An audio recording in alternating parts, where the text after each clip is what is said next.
It's Friday of the third week of Lenten season.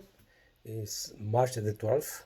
The Gospel today is taken from St. Mark, chapter 12, verse 28 to 34.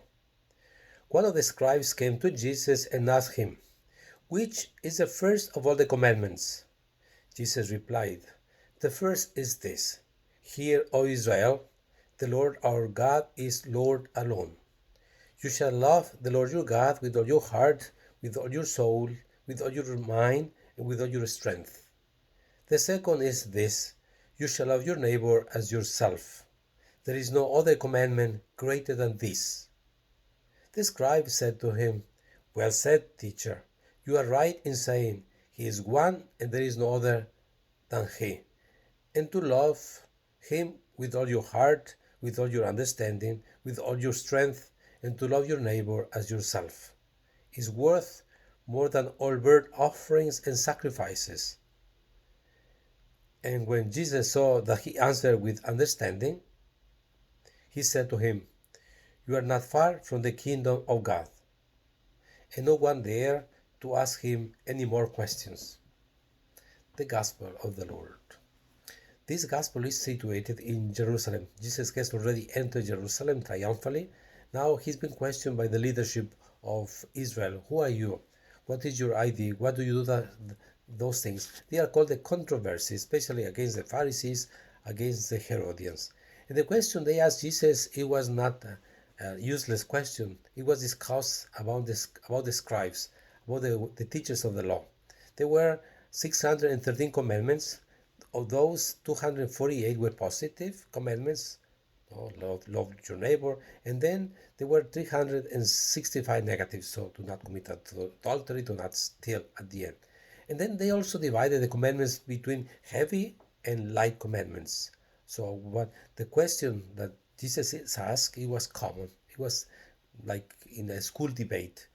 So Jesus, what he does is quoting the Old Testament. And he quotes the first part, what a pious Jew was supposed to pray 3 times a day, taken from Deuteronomy chapter 6, the Shema Israel, Adonai Elohim. Listen, Israel, the Lord your God alone is what Jesus said. It was very, very common at the end. And then Jesus put something else, put together from the book of Leviticus, chapter 19, verse 18, and your neighbor at the end. You shall love your neighbor as yourself at the end. So the idea is this: it repeats that you shall love your God with all your heart, with all your soul, with all your mind, with all your strength. That means that you have to love God with your whole thing, with your whole life, and with everything. Then the second thing is, who is my neighbor at the end? The Jewish had a very restricted idea of neighbor. If you read this same story in the Gospel of Luke, chapter 10, Jesus gives the parable of the Good Samaritan when he asks, "Who is my neighbor?" And the neighbor is everybody at the end. It is everybody. Now, putting these two commandments to love God and to love our neighbor together, Jesus doesn't want to abolish the law. It is just to give a summary of what somehow summarizes everything, because the two are the fulfillment of the law. And what Paul in the letter to the Romans says, love is a fulfillment of the law. And the two commandments must go together.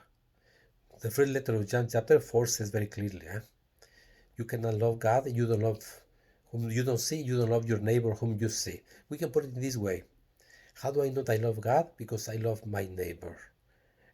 Why do I love my neighbor? Because I love God. The two commandments go together. And if we are Christians, we need to put always God at the center of our lives. We need to pray this prayer 3 times a day. And we shall love our neighbor always in every place. So today is Friday. We remember the passion and death of Jesus Christ. In fact, in 3 weeks, it will be Good Friday. So the invitation today is go to Mass, and then we have the Way of the Cross in the morning, 8 o'clock. And in the evening, we have adoration to the Blessed Sacrament. We have 7 o'clock Mass in Spanish, then the Way of the Cross in Spanish, and after adoration. Please join us in adoration to the Blessed Sacrament. And just remember, today there is abstinence, means you cannot meet, you cannot eat meat. No meat today. Have a blessed Friday.